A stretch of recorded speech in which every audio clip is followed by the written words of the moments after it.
Bonjour à tous, pour le Zoom aujourd'hui je reçois Daniel Neury. Bonjour monsieur. Bonjour. Merci beaucoup d'être avec nous. Alors vous présentez un deuxième ouvrage, on expliquera après qu'il a été rédigé avant le premier que vous nous aviez présenté. C'est aujourd'hui L'escalier de la tortue avec comme sous-titre Marche par marche, reprenez votre destin en main sans succomber aux injonctions du camp du bien. Et il y a un petit sous-titre qui m'a interpellé, interdit aux militants, on y reviendra un peu plus tard.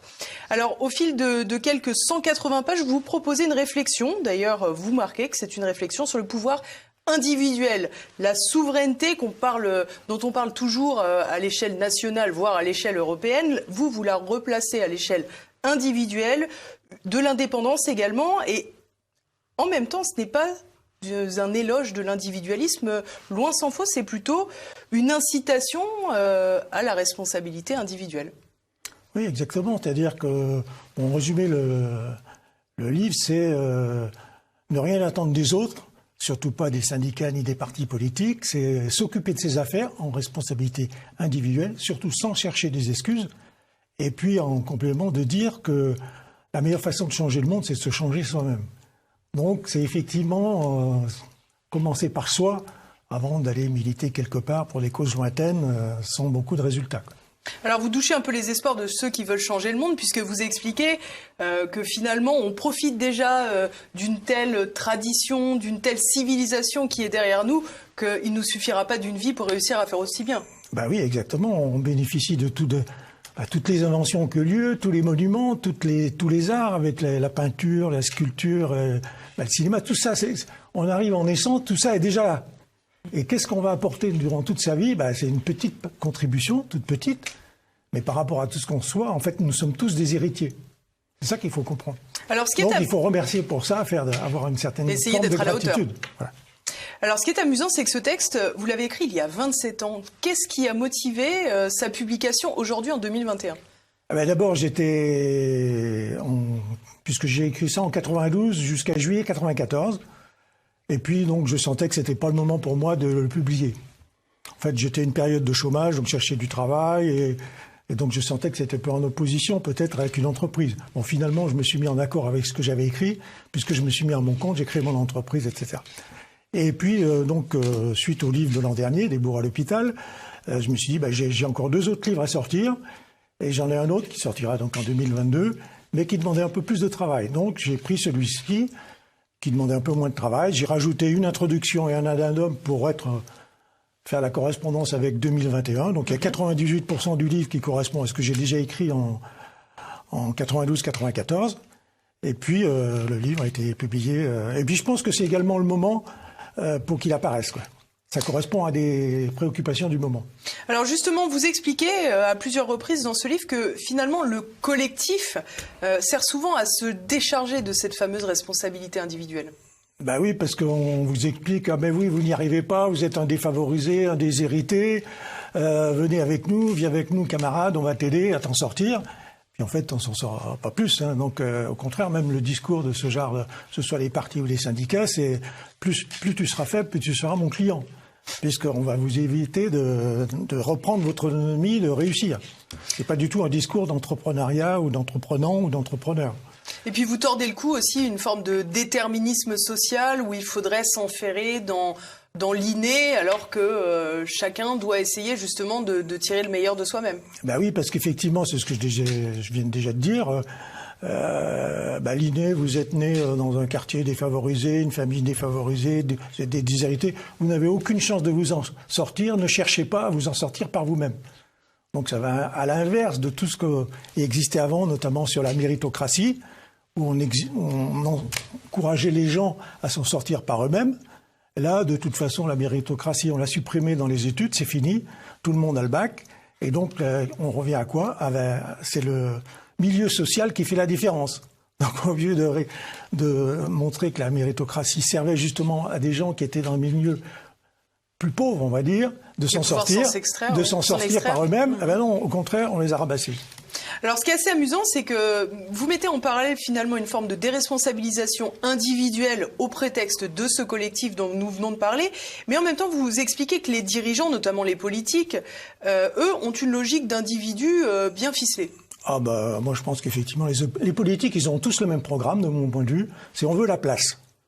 C'est-à-dire que vous n'arrivez après. Alors effectivement s'ils font des choses pour vous, ça vient après. Mais c'est toujours un peu une visée voilà. Et puis en plus, électoraliste.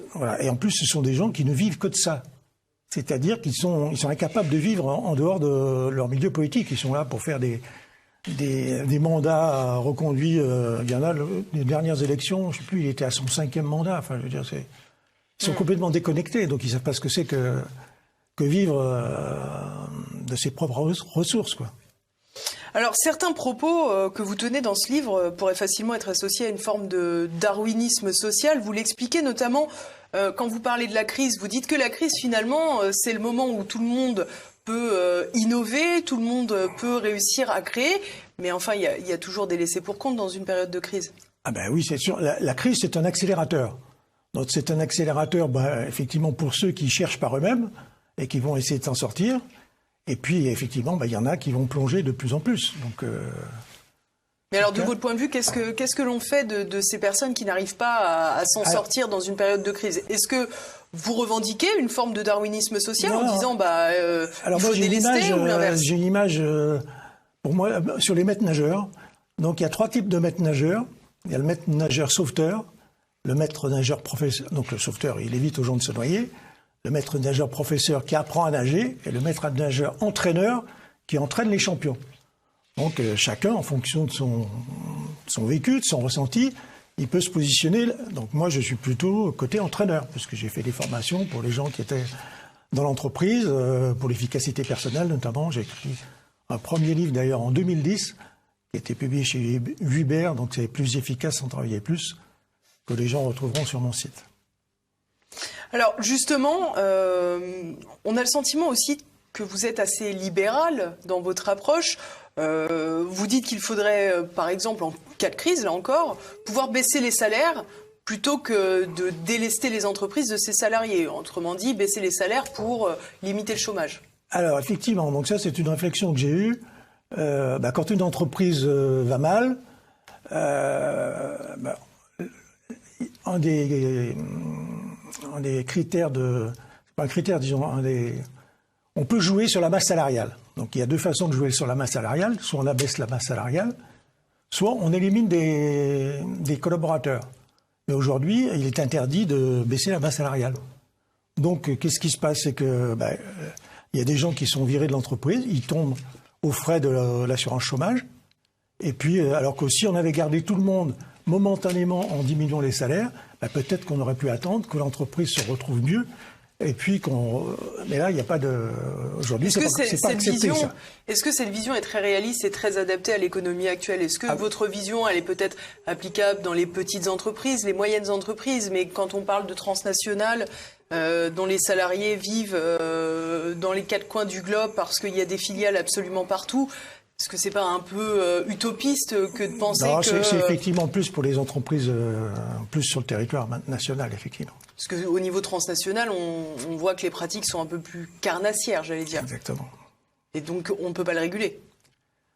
Oui, on déplace carrément les activités. On ne déplace pas les salariés, on déplace les activités, donc les salariés ils se retrouvent sans rien, quoi. Alors, est-ce que dans votre livre, vous critiquez aussi un peu la charge fiscale qui s'abat sur tous les Français? Là encore, on pourrait vous taxer d'être trop libéral. Comment faire? Parce qu'il faut bien que l'État fonctionne, ce gros État. Oui, non mais attendez, je crois que les Français sont les champions du monde du prélèvement fiscal et social. Mais il faut voir aussi toutes nos entreprises publiques. Moi, je me souviens une fois d'être allé avec un géomètre, on allait pour un lotissement, on allait dans l'immeuble du pays qui regroupe plusieurs communes. On arrive en bas, il y a une hôtesse qui nous dit montez au premier étage. On arrive au premier étage, il y avait 2 hôtesses. Qui vous a dit de monter au 3e étage? Non, là ça s'est arrêté, on a reçu des interlocuteurs, mais ça veut dire qu'il y a quand même des montagnes de fonctionnaires qui sont là pour occuper, sans parler du temps qui passe, qui est de plus en plus bas. Donc on va vers les 32 heures maintenant quand même. Donc c'est une charge pour le pays. Donc, pareil, j'imagine que vous êtes plutôt favorable au retard de la retraite, à davantage d'heures de travail par semaine? C'est-à-dire que si on veut être en concurrence avec les autres pays du monde, il faut se mettre à peu près à leur niveau. Oui, mais si on veut être en concurrence avec la Chine, il faut faire travailler les enfants. Voilà. Donc, non, mais j'imagine que c'est pas ce que vous voulez. Moi, je suis rentré dans l'enseignement technique à 12 ans en 4e, et notre emploi du temps affichait 47 heures. Du lundi au samedi, plus le travail à la maison, 2 à 3 heures par jour, dimanche compris, on était à 60 heures facile. Donc 60 heures à 12 ans, on était tous à la même enseigne, personne ne se plaignait, c'était normal, c'était comme ça. Aujourd'hui, on veut passer de 35 à 32 heures. Bon, voilà, donc faut bien voir quand même que un critère majeur de tout un tas de bien-pensants, c'est la paresse. Regardez bien, tout ce qui guide leur discours, c'est la paresse. Il faut travailler moins. Comment l'interprétez-vous, ça? Parce que ça répond à des attentes des gens.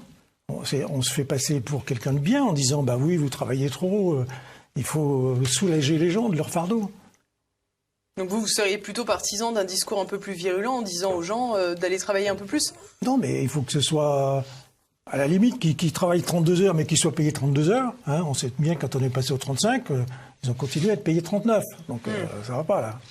Et ça a écroulé quand même, ça fait partie ce qui a fait baisser la productivité, quoi.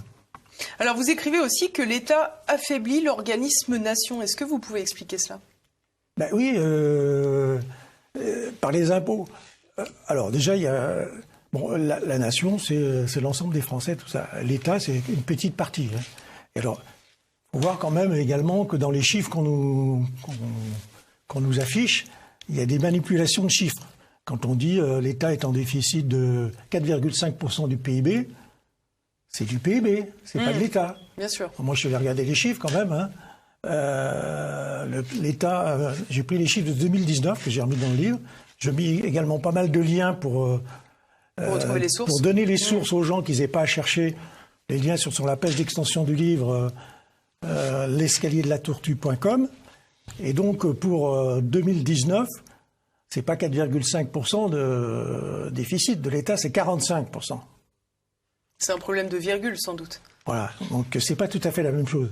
Donc effectivement, comment on finance ce déficit? On va demander aux gens de payer des impôts. Et alors là, on ne sait pas où on est parti avec le quoi qu'il en coûte. Hein. C'est pas ce qui va se passer. Là. Alors justement, vous, j'imagine encore que vous n'êtes pas trop favorable à ces décisions politiques qui ont été prises, ce fameux quoi qu'il en coûte pendant la crise du Covid-19. Alors moi, effectivement, j'ai entendu une interview de Bruno Le Maire, ça devait être au printemps, et on lui a demandé à combien s'élève le quoi qu'il en coûte. Il a dit 168 milliards en 2020 seulement pour le budget de l'État. Alors je me suis dit, mais pourquoi le quoi qu'il en coûte? Alors il y avait quoi qu'il en coûte parce qu'on a confiné. Et pourquoi a-t-on confiné? Pour pas que l'hôpital soit sous tension. Alors je me pose des questions. Mais quel est le budget de l'hôpital? Donc je l'ai regardé, je cherche. Tout ça, c'est sur la page d'extension, vous avez tous les liens. Et le budget de l'hôpital, 83 milliards par an. Hôpital public. Donc si on avait augmenté le budget de l'hôpital de 20%, ça ferait 16,6 milliards, c'est-à-dire 10 fois moins que le quoi qu'il en coûte. Donc, qu'on m'explique. On a préféré retirer des places et des lits d'hôpitaux dans les hôpitaux. Oui, 5700 pendant l'année 2020. C'est ça. Alors vous parlez aussi, et vous l'avez évoqué tout à l'heure, de la raison du plus faible. Évidemment, on a l'habitude d'entendre la raison du plus fort. Là, vous avez parlé de raison du plus faible, de l'argent honteux. Est-ce que toutes ces choses sont la faute de l'État? Il faut bien comprendre que les hommes politiques, pour être élus, ils visent un électorat plus large. Donc, comme il y a plus de gens qui sont moins fortunés que de gens qui sont fortunés, il y en a beaucoup moins, forcément, donc ils vont vouloir aider les moins fortunés. Alors, j'ai déjà oublié votre question, c'était ? Je disais que, est-ce que c'était la faute de l'État, le fait que soit dans la société française un peu institutionnalisé l'argent Donc, ils vont chercher à aider les plus faibles. Hein Et donc, ça va être forcément le locataire qui aura raison face au propriétaire, hein, et puis d'autres dans le même style, quoi. Et donc, c'est pour un besoin électoral. Alors, j'aimerais que vous réagissiez pour terminer cette interview sur une citation que vous choisissez de reprendre dans cet ouvrage. C'est une citation de Saint François d'Assise. Que Dieu me donne, d'acter les choses que je ne peux changer, le courage de changer ce qui est en mon pouvoir et la sagesse de faire la différence. Oui, en fait, c'est une citation plus récente d'un livre, et j'ai découvert après qu'il y avait la même de Marc Aurèle, donc qui remonte à bien plus longtemps. Donc effectivement, c'est savoir que ce qui dépend de nous et ce qui ne dépend pas de nous. Donc l'idée, c'est justement de se concentrer sur ces affaires parce qu'elles dépendent de nous. On peut s'améliorer, on peut faire ce qu'il faut pour s'en sortir, plutôt que de s'occuper de causes lointaines sur lesquelles on n'a pas vraiment beaucoup de pouvoir, sur lesquelles on va perdre de l'énergie. Et en plus, en s'occupant de soi-même, de ses propres affaires, on va devenir meilleur. Et donc, je donne l'exemple, si je fais partie d'une équipe de tennis, que je m'améliore en jouant au tennis, l'équipe va mieux jouer. Si je fais partie d'une équipe de football, que je m'améliore, l'équipe va mieux jouer. Et donc, comme je fais partie de l'équipe du monde, mais là c'est plus dilué puisqu'il y a 7 milliards d'habitants, si je m'améliore, le monde va mieux fonctionner. C'est l'histoire du colibri qui donne sa petite part. Et puis c'est aussi l'histoire de la théorie du chaos. Ma petite contribution, elle aura une incidence, peut-être pas tout de suite, mais plus tard, mais elle aura un effet. Une incidence finalement plus importante qu'elle serait si on se concentrait sur des choses sur lesquelles nous n'avons pas prise. Tandis que là, se concentrer sur ses propres affaires, là on a du pouvoir, on peut agir. Pourquoi ce titre, Daniel Neury, l'escalier de la tortue? Alors je me souviens plus pourquoi. Alors la tortue, c'est soi-même, c'est-à-dire qu'on monte marche par marche pour s'améliorer. Comme je l'ai écrit il y a très longtemps, je ne sais plus comment ça m'est venu. C'est vrai que mon épouse me disait toujours que j'étais lent, donc j'étais un peu la tortue. Mais l'important, c'est d'avancer sans s'arrêter pour pas se faire doubler par les lièvres, comme dans la fable, quoi. Merci beaucoup Daniel Neury. Alors je rappelle que les téléspectateurs peuvent trouver cet ouvrage, L'escalier de la tortue, sur le site que vous nous avez donné, l'escalier de la tortue, sans apostrophe, sans tiret, .com à la fin. Ils peuvent retrouver aussi peut-être l'ouvrage précédent sur votre site. danielneury.com. Et donc l'ouvrage précédent, c'était Des bourreaux à l'hôpital. Je vous remercie beaucoup Daniel Neury. Merci à tous de nous avoir suivis. À bientôt.